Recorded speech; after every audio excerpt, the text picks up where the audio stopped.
ఈ delivery correct టైంకి అందించకపోతే ఖచ్చితంగా అతనికి డబ్బులు రావు. అందుకోసమని ఎలాగైనా రిస్క్ చేసి డెలివరీ అందించాలనుకుంటాడు. కానీ ఇంట్లోకి వెళ్ళడానికి మొత్తం లేజర్ లైటింగ్‌తో ఉంటుంది.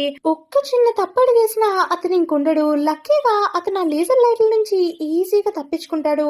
తప్పించుకొని ఎలాగోకలాగా లోపలికి ఎంటర్ అవుదాం అనుకుంటాడు. డోర్ ఓపెన్ చేసేసరికి సీఈఓ అలాగే మిగతా వాళ్ళందరూ మీటింగ్‌లో ఉంటారు. ఎవరి అబ్బాయి అనేసరికి నేను డెలివరీ బాయ్‌ని, మీకు డెలివరీ వచ్చింది అంటాడు. అందులో ఒకతను వచ్చి ఎవడ్రా నువ్వు ఇక్కడి నుంచి వెళ్ళిపో అని చెప్పి అంటూ ఉంటాడు. లేదు నేను నా డెలివరీని ఖచ్చితంగా ఇవ్వాలి సార్, కానీ మీకు కాదు మీరు జరగండి అని చెప్పి ఆ సీఈఓ మేడం దగ్గరికి వెళ్ళి మేడం ఖచ్చితంగా మీ డెలివరీని నేను సబ్మిట్ చేయాలి, డెలివరీ మీకు వచ్చినట్టుగా సైన్ చేయండి దీని మీద, అప్పుడే నేను నా పాపకి బర్త్డే గిఫ్ట్ ని కొనగలను అని చెప్తాడు. అప్పుడు ఆ సీఈఓకి చాలా కోపం వస్తుంది. నేను ఇప్పుడు సైన్ చేయలేను, నువ్వు ఇక్కడి నుంచి వెళ్ళు, నాకు ఇప్పుడు డెలివరీ అవసరం లేదు, నువ్వు బయటకు వెళ్ళి నించో తర్వాత తీసుకుంటాను అని చెప్తుంది.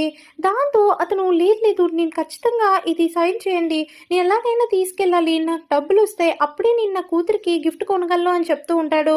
ఒకవేళ మీరు ఏమైనా ప్రాబ్లంలో ఉంటే నేను సాల్వ్ చేయగల సిచ్యువేషన్ నాకు చెప్పండి అని అడుగుతాడు. దాంతో బిలియనర్స్ అందరూ కూడా షాక్ అవుతారు.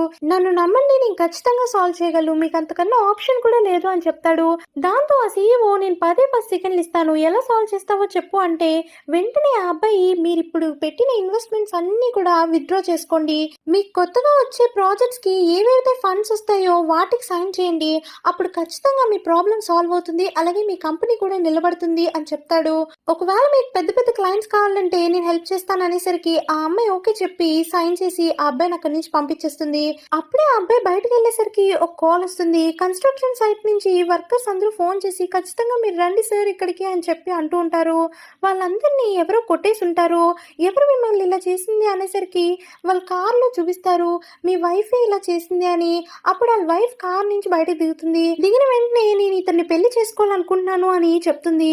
ఏంటి ఏం జరుగుతుంది అనేసరికి నేను 6 సంవత్సరాలుగా నీతో ఉన్నాను, డెలివరీ బాయ్ గానే ఉన్నావు, నీకు నీ కెరియర్ లో ఎప్పుడూ పైకి ఎదగలేదు అని అంటూ ఉంటుంది. ఇతను $10 మిలియన్ ఇన్వెస్ట్ చేశారు అని చెప్తుంది. డివోర్స్ పేపర్లు ఆ అబ్బాయి మీదకి విసురు కొడుతుంది. ఆ అబ్బాయి క్షణం కూడా ఆలోచించకుండా డివోర్స్ పేపర్ల మీద సైన్ చేసి వాళ్ళ వైఫ్ తో చెప్తాడు మళ్ళీ నువ్వు ఇక్కడికే తిరిగి వస్తావు, అలాగే కలలు కండం మానే, ఎందుకంటే $10 మిలియన్ ఎవడు ఇన్వెస్ట్ చేయడు, అలాగే జరగదు కూడా అదని చెప్పి వెళ్ళిపోతాడు. అప్పుడు ఈ వ్యక్తి వాడి కుళ్ళులే అని చెప్తాడు. కానీ వీళ్ళిద్దరికీ తెలియదు ఏంటంటే తను ఒక డెలివరీ బాయ్ కాదు, చాలా కోటీశ్వరుడు. సబ్స్క్రైబ్.